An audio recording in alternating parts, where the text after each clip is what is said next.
Sir? Yeah. Please Yeah. carry on.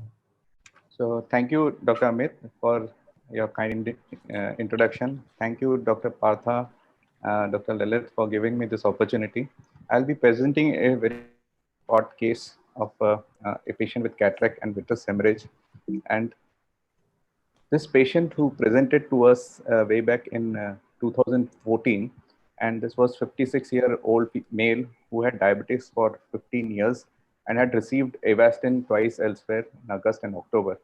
And he presented with vision of 5 by 60 and had NS1 cataract with what looked to us as a severe NPDR with a lot of blotch hemorrhages, dilated veins.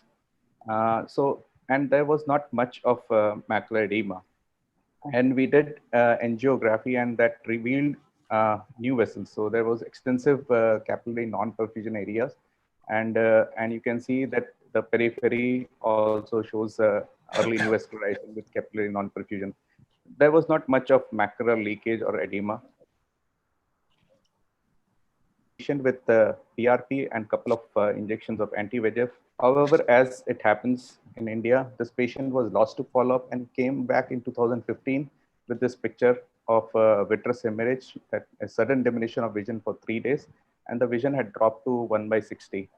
The peripheral retina was visible, and you can see the previous laser scar. We asked the patient to ask the patient observation and to review after 15 days just to look for whether the vitreous image resolves by itself.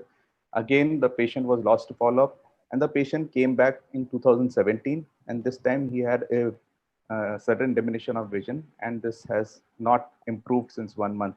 And he gave the in a history that he had a couple of similar episodes, and every time the vision had to improve, but this time it hasn't.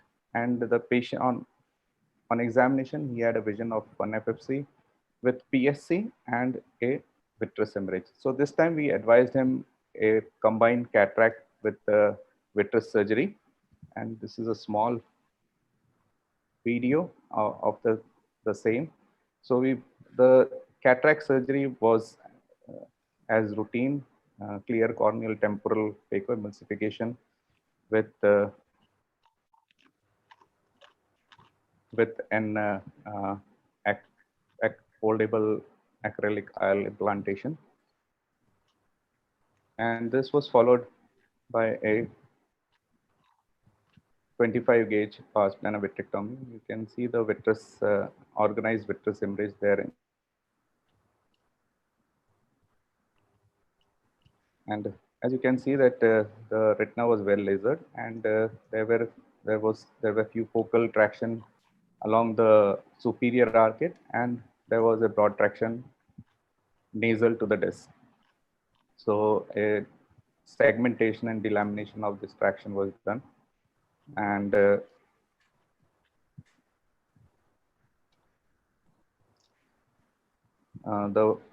oozing vessels were lasered. We checked the periphery, and the vitreous was trimmed, and the hemostasis was achieved, and we did do a little bit of diathermy to the front. And this is the first post-op day. There was a little bit of ooze. The cornea was clear, loose blood. The vision had improved to 636, and this is after 2 weeks of surgery. And you can see that the vision had well, and nasally you can see this front which was dissected out. I think the case is open for discussion. Thank you, Alok, for a brief presentation and a nice video. The message very well conveyed. Let me start this discussion primarily by asking our LTS7 colleagues, how will they approach? Suppose a patient gives a history of that he has been lasered, as Alok had said, lasered diabetic retinopathy with cataract comes. So what will they do? Let me start from our chairman Partho, and maybe then others can pitch in. Yes, sir. Thank you, sir. So a patient who has been lasered and is a known case of PDR and has cataract. The first thing is, of course, the macular examination by the SDOCT and to understand whether there's macular edema, treatable, not treatable. And then if the cataract becomes significant, then to go for the cataract surgery, and with the vitreous hemorrhage, go in for the combined cataract surgery. At our center, usually the cataract surgeon does the cataract surgery and the VR surgeon does the vitrectomy part. So this is usually what the norm is. So, but Dr. Porwal, Amit, would you have, how will you approach? Will you, do it yourself first and then refer? I'm specifically asking for people who do not have the VR surgeon and the team together, or you are not very confident of doing posterior segment surgery. Yes, Parikshit. No. Yeah, So generally we do it together. Oh, no, please, Dr. Amit, go ahead. Yeah, go ahead, Parikshit. Yeah. We would generally do it together, sir, because then it is done in a single sitting. So that makes it easier. So I'll Even come to cheaper. the complexities of usually doing together. That actually, to my this thing depends on the amount of job to be done in the vitreous cavity and how confident you are for the cataract surgeon that he will give you a nice dilated pupil at the end of surgery, so as not to compromise the. Yes, Saurabh, any comments from cataract surgeon point of view? For all cataract surgeons and retinal surgeons, most of us see the patient dilated in our OPD, in our clinic when the patient is inside. I insist that the surgeon himself does a gonioscopy and looks at the iris very carefully for very fine new vessels in a patient of vitrectomy with cataract, because if you miss that by any chance, you are going to get a disaster after doing the vitrectomy also. Patient will end up having NVG, very, very high chances. So any patient with vitrectomy with cataract, do a gonioscopy yourself and see the patient on very high magnification slit lamp before taking a surgery. Yeah, point well taken. Lalit sir, what I Yes. wanted to know is everybody is stressing. Now, when you get a case of cataract with PDR, if you have a retina backup, if you are having an institute practice with a retina surgeon around, you of course take a retina opinion and then decide if it's a combined surgery. But for a solo practitioner who's practicing cataract surgery in a city, Yeah. what would be a take-home message for him? Now, he doesn't have a retina backup. He's not having. There are not many retina surgeons also in few cities. So when he comes across with this type of cases, how he's going to supposed to do? Does he supposed to? So do the my cataract question and was, refer to retina? my question was in reverse. I will ask you, what do you do if a patient comes to you lasered by, Alok Sen? He has done the laser, patient has a cataract, but patient has presented to you. What will you do? So in my setup, I'll always take a retina opinion, and then based on the retina surgeon's opinion, whatever he decides, I'll go for a combined surgery or no. So the message for anterior segment surgeon would be that not to rush for cataract surgery in this. Evaluation is very, very important. Either you do it yourself or ask your retina colleague to do it, or maybe refer for a retina opinion and then do the cataract. And so may I add something? Yes. For a cataract surgeon, if he is fairly advanced surgeon, which means that he is more proficient, the presence of vitreous hemorrhage will not hamper the cataract surgery. Advanced, all of them are advanced. Yeah. No, I mean, doing a phaco in a patient who has a vitreous hemorrhage, you don't have a glow. Yeah. You may end up creating complications. Yeah. So your efficiency should be at a very high level, and then you can take up this case at separate sittings. And I would do agree with Dr. Saurav's comment that we should do a gonioscopy whenever you have a PDR. Yeah. That is a must for all anterior segment surgeons, cataract surgeons, that we should not forget to do a gonioscopy. If any sign of NVA appears, if any minute vessels are seen, then it is an indication that it is not only in your domain, the case has to be discussed with the retina surgeon for a complete PRP or an injection, whatever. Yes, a couple of things I would like to add here. When you know that you probably at the same sitting or next sitting, next few days, you may need vitrectomy.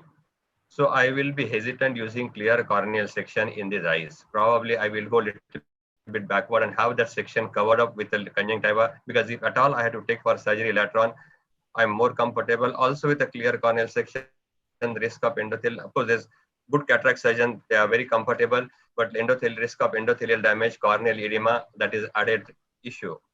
That is one thing. Second thing is, depending on amount of vitreous hemorrhage you have, like the case what you have described, him was not that significant. You turn the eye to a little bit one side, you get enough glow to do your axis well. That is one thing. Second thing is probably the simple thing what you can have, you can keep your our endo illuminator what we use for VR surgery. You do not have to use inside the eye. What you can use, have it with you, and while doing Rexis, just hold it in an oblique illumination. Probably in between, I'll search like hardly a few second video I have, if I can search for in between. But that gives adequate illumination for you to see the edge of your Rexis, and probably you are more comfortable, much more control you will have if you use a forceps to complete Rexis rather than using a needle to Rexis. Of course, again, its proficiency, what Salab is repeatedly telling, proficiency of cataract surgeon, how comfortable they are using with those instruments. Yes, Sonu is another proficient cataract surgeon we have. So he was writing the chat box about staining. Yes, Sonu, any comments about this? I think definitely with vitreous hemorrhage, cataract surgery becomes a little difficult because you don't have that glow. So I would always recommend that staining should be done well, and no cortical matter should be left because you can't really see. And I think that use of endoilluminator, maybe through that side port you can use, and that can be a good aid, for complete cortical cleanup. And Lalit, yes, one point Amit is that he was asking about referral. I think wherever there's no vitreoretinal surgeon in a town or a city, I think they have to find a way how to evaluate a diabetic patient. For example, they're in a small town and there's no OCT, there's nobody to see. I think you have to educate the public also that you need a retina checkup before you do the cataract. So maybe whatever distance, I think there will be some distance where the retina surgeon will be available and they get an opinion and then go back to the cataract surgeon. Yes, Dr. Kim, you're saying something? No, I was just going to add to what Dr. Pramod said regarding the cataract surgery itself. Like, apart from the avoiding corneal incision, also doing instead of a temporal incision, doing a superior incision is much preferable if immediate vitrectomy is planned in these cases. So that's. Any other point, Prashant, you would like to add in this? Cataract surgery to be done in patients of PDR with vitreous hemorrhage. So from retina point of view, also would like to know which IOL you would recommend. As a retina surgeon for us, what would you recommend? Hydrophilic, hydrophobic, or a BMM lens? So therefore, I was asking Prashant because he does both. It's always a hydrophobic is preferable. Definitely no silicon IOL, I would suggest. And no multifocal also. Yeah. No multifocal preferably, yes. So, sir, I just a brief comment, sir. Sir, in Alok's case, there was, we saw there was a little bit of ischemic maculopathy. So one pertinent point is in a patient with ischemic maculopathy where you need to give an anti-VEGF or there is macular edema associated with the ischemic maculopathy. So what is the preferred anti-VEGF, or would it be an intravitreal dexamethasone? Alok, like to react to this? Yeah, I don't think there was ischemic maculopathy in the case. There was peripheral ischemia, but not in the macular area. There was not much of edema when we saw the patient for the first time in 2014. And I basically presented this case to highlight that some of these patients, we have done lasers, they keep coming up with the recurrent vitreous hemorrhage, and that those hemorrhages are basically because of traction and not because of any new vessels which are coming up new. So they may not be treated by intravitreal anti-VEGFs and all. So they would need vitreous surgery rather than treating with anti-VEGF. Yes, Saurabh. Alok, particularly not for this case. I'm saying the case with ischemic maculopathy, in which there is macular edema. There is no harm in giving anti-VEGF. There is no harm, sir. Yeah, there is no harm in giving anti-VEGF, although we don't have evidence on treating ischemic macular edema as such, but we do treat edema with macular ischemia with anti-VEGFs, and there are no as such side effects of anti-VEGFs causing further ischemia or further loss of capillaries. You see, Partho, there was the initial hitch in injecting anti-VEGF in patients already having ischemia, of the possibility of worsening of ischemia. There were stray reports, but those are no longer true. Frankly speaking, it does not exaggerate ischemia if you give anti-VEGF in such patients. Saurabh, one last comment from you. Partly responding to Amit Purwal's question, if you are an anti-segment surgeon, patient has a lot of faith in you, you find vitreous hemorrhage, advise an ultrasound to be done, try and interpret the ultrasound yourself with the extraction. Then you have to get rid of the patient early to a VR surgeon. Minimal vitreous hemorrhage, you know what you're looking at an endoscope. You can wait for 2 to 3 weeks. My question back to you, Lalit sir, specifically only you, so you can answer the last question. Cataract with vitreous hemorrhage, how long will you wait before advising vitrectomy? And please understand, our main audience here is cataract surgeons. You see, my threshold of waiting has decreased quite a bit. If patient like in Alok's patient had a history of improvement because of the previous laser which was done. But I normally tend to intervene within 2 to 4 weeks now. Because especially in one-eyed patient, especially if patient has not been lasered, and especially if first follow-up does not show any improvement. If suppose vertically follow-up, I have seen today, I'll see him after a week or 10 days or 2 weeks. If suppose there is resolution, I may add laser through LIO in such patients, just to because laser dyes always do better with the vitrectomy than non-laser dyes. So my threshold because of MIVS has decreased quite a bit from the traditional 6 to 3 to now maybe a month or so. So 1 month, let's have a take-home message. 1 month is the outer limit or a limit at which you can talk about surgery. I think that's very important for cataract surgeons. Yeah, I think threshold has decreased. I think that everybody will agree because of the Lalit, one more information in this is these are the patients who tend to lose for follow-up because they know after some time their vision will improve. Yeah. And they kind of keep on prolonging this over a period of time. Like in Alok's case where the patient has recurrent vitreous hemorrhage and improvement in vision. So that we have to be aware of. So the other thing I think somebody is asking in the chat box, cryo. Cryo, I think, has taken a back seat after laser and wide-angle viewing system. There was a time when wide-angle viewing systems were not there and we used to do peripheral cryo in such patients. But nowadays, I think it has taken a back seat. Let's ask Dr. Usha about this cryo vaccine patients of PDR. Usha, any opinion on that? You have to unmute. Yeah. Currently, I'm not doing more cryo in diabetic patients. I use only laser or injections. Cryo is very aggressive and can make more damage than good. And this case was something that every time the patients postpone to treat, they can come with neovascular glaucoma or tractional detachment, and they end very happily, but many cases we lose during this loss of follow-up, because every time the patients disappear, and when they came back, they can come with glaucoma. And then I try to push, do cataract, and sometimes do Avastin first and vitrectomy in 2 or 3 days, not more.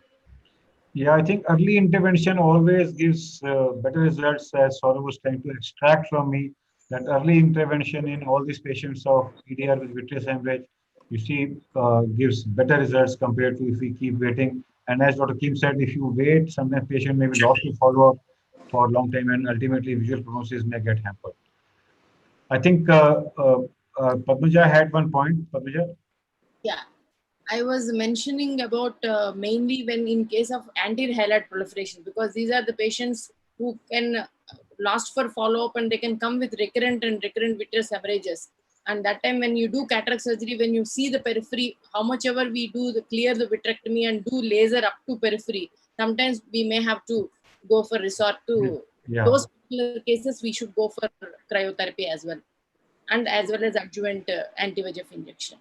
Yeah, aggressive laser has to be done in such patients. Okay, we'll move on. We'll move on. Sir, can I ask a very simple question from the cataract point of view? Yes. If in one eye you have a total white cataract and the other eye you have a frank, macular edema, what would you do with the cataract? I mean, would you just take it? I mean, would you just do a phaco? And how would you know the status of the eye in which the cataract is there vis-a-vis the macular edema? Can you extrapolate that what is happening in the fellow eye is also happening in the eye with the white cataract? So let me pose this question to Dr. Pramod about what Namrata is asking. That one eye has Yeah, total cataract.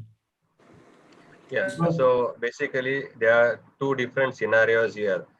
And what Padmaja already posted, if we are having active diabetic retinopathy or macular edema, which you are having in other eye, but view is there, aggressively, I would treat that in that eye simultaneously, delay cataract surgery in that eye clearly, relatively clearly. But if you have a white cataract, you can't see anything, you just do not have choice. You just, I would say, go ahead with cataract surgery, but obviously anterior segment assessment, rule out there is no iris neovascularization or angle neovascularization. Take care of cataract, and probably I would say on table, you evaluate the fundus. Suppose you feel there is a retinopathy, there is a macular edema, I won't hesitate giving intravitreal anti-VEGF on table to that patient. And definitely within next few days, I would refer that patient to a retina colleague to take care of further management. And depending on stage of retinopathy, retina surgeon will handle subsequently. Yeah, pre-op ultrasound could be added to this because yeah, ultrasound, assuming that what madam said, assuming that retina is attached while looking at it, that's what I assume that way. But yes, the basic evaluation will be done always. Okay, I think we'll